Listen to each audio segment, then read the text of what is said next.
Mwanamke unakuta anakuwa anakaa na wewe tu kwa sababu labda hajajipata bado kiuchumi au mambo yake hayajaenda vizuri, lakini anakuwa amekaa kimya, kuna jambo lake anakuwa amekaa nalo moyoni. Umeona, kutokana na wewe mienendo yako unayokuwa unaifanya bila wewe kujua, unaona kila kitu kiko sawa, alafu ghafla unashangaa umepata mafanikio au umeinuka, au mwanamke amepata mafanikio kuliko wewe, ameamua kuondoka. Umeona, nitakupa sababu kadhaa ambazo zinapelekea hii hali kutokea. Namba moja, ukiwa na tabia ya kumpiga mwanamke. Umeona, mwanamke anaweza akawa tu amekaa na wewe anavumilia, lakini moyoni mwake hilo jambo mwanamke hawezi kuvumilia mwanaume anayempiga, kwa sababu hapo tayari ushaonyesha udhaifu. Kama umeangalia video zangu nyingi za huko nyuma, niko nawaambia mwanamke huwa hapendi kuwa kwenye mahusiano na mwanaume aliye dhaifu. Sasa kumpiga mwanamke ni udhaifu mmoja mkubwa sana. Pengine kauli ninayokuambia unaweza kuona kama inajipinga, kwamba wewe kwa kuwa una nguvu labda unataka ukimpiga unamuonyesha mwanamke unamweza, inawezekanaje ikawa ni udhaifu? Ni udhaifu ni kwa sababu hii.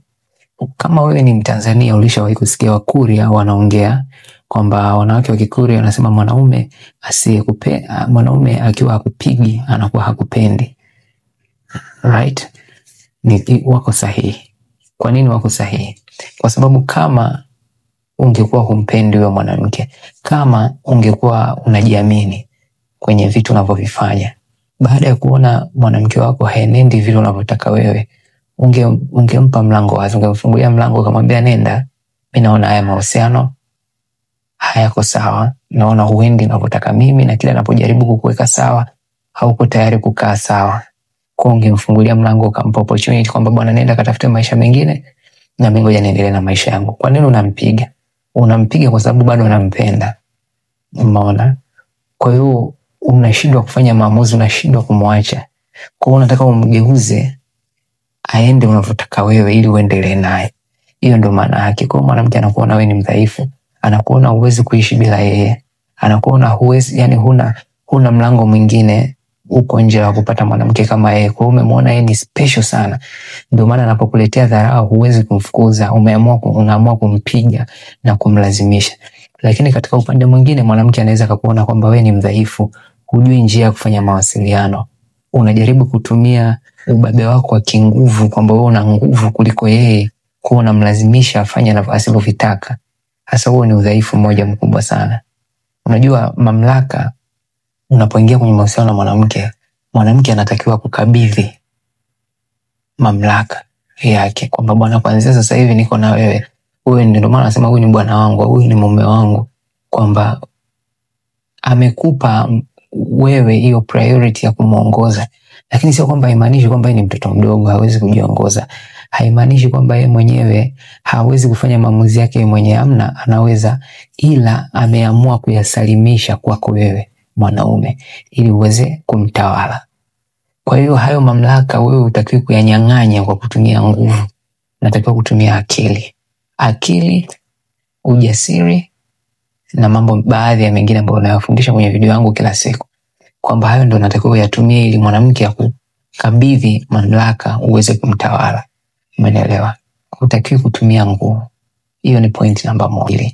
Mwanamke anaondoka baada ya kujipata yeye kiuchumi, anaamua kukuacha kwa sababu kipindi uko naye umekuwa umeshindwa kumuonyesha kwamba mwanamke umuhimu wake wa yeye kuwa na wewe. Na maanisha nini? Unajua, unapokuwa kwenye mahusiano na mwanamke, mnapokuwa mna relationship yenu inaenda, mnaishi, kwa mfano ni mke wako, mnaishi katika maisha ya ndoa, unabidi umuonyeshe mwanamke kwamba na yeye ana umuhimu. Yani yeye sio bolizozo, yeye sio mjinga, kwamba wewe kila kitu unachotaka wewe unamburuza, yani unamburuza kama mnyama, fanya hiki, fanya hiki.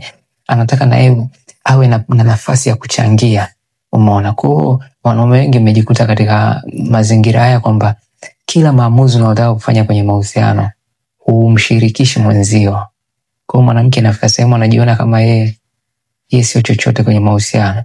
Umeona? Unatakiwa uwe yani unapotaka kufanya jambo, kwa mfano unataka kufanya maamuzi fulani, ni vyema unamuita, unakaa, unaongea naye, unaambia bwana, mimi nataka nifanye hichi, nafanya hichi, hebu nakusikiliza na wewe una mchango gani? Kumuuliza hivyo haimaanishi ushauri atakaotoa yeye ndio na wewe kaenda kuufuata hivyo. Huo na yenyewe utakuwa ni udhaifu. Na imaanishi anapoanza kukuelezea mawazo yake uanze kuya crash kwamba bwana mawazo yenyewe yakijinga hayo nini. Hapana. Wewe unachotakiwa kufanya wakati anakuelezea, kaa sikiliza. Ile tu hali ya kukaa na kumsikiliza, umeona, inamjengea matumaini kwamba haya mahusiano na mimi nathaminika, na mimi ni mtu kwenye haya mahusiano, umeona. Na mimi nasikilizwa, hiki kitu ni cha kwetu sote. Sio cha jamaa tu peke yake.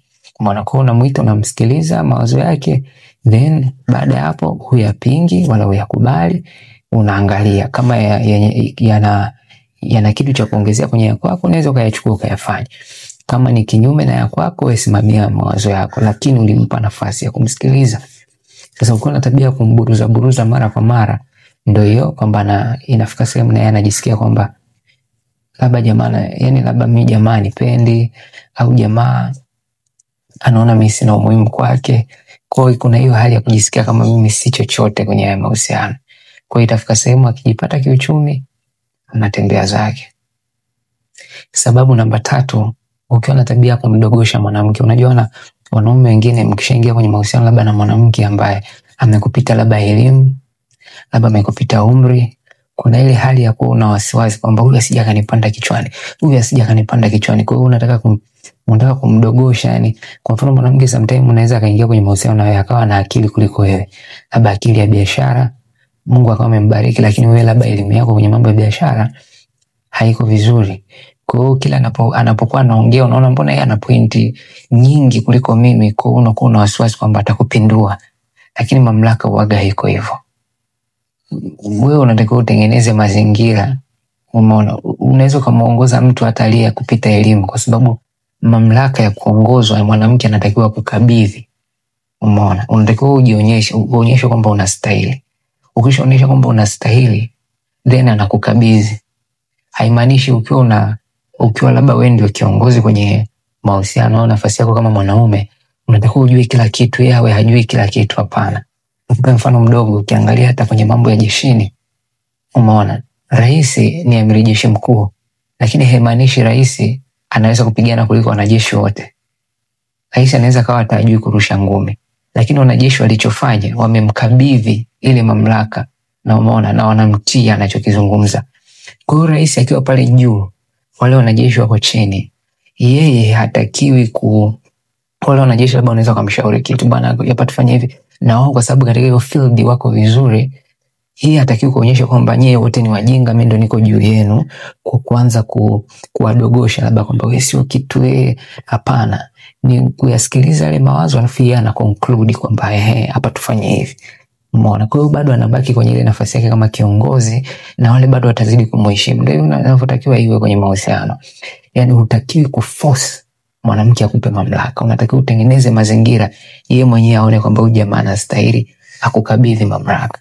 Umeona, kwa hiyo tabia ya kumdogosha mwanamke, labda anaongea kitu na kipuuzia, mwanamke anaona kabisa hiki kitu kina maana, anachomwambia huyu jamaa na kikataa tu ni kwa sababu, na wewe kwa sababu ushajiona kwamba wewe ni mwanaume, unaona nitamsikilizaje mwanamke ataniletea dharau, kwa unakuwa unamdogosha, ambia haiko kifaa, lakini mwisho wa siku inaonekana kweli mawazo ya mwanamke ndio yalikuwa yako sahihi.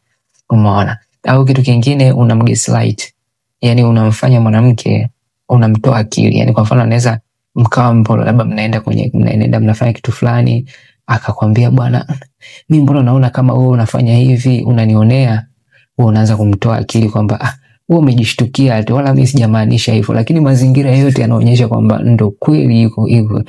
Kwa hiyo unachofanya pale unamtoa akili, kwa hiyo mwanamke baadaye anaona kwamba huyu jamaa sio chochote, maadamu ananilisha na nivisha, ngoja nikae kimya tu. Kwa hiyo mnakuwa mnaendelea, lakini moyoni anakuwa ameliweka. Siku akija kujipata sasa ndo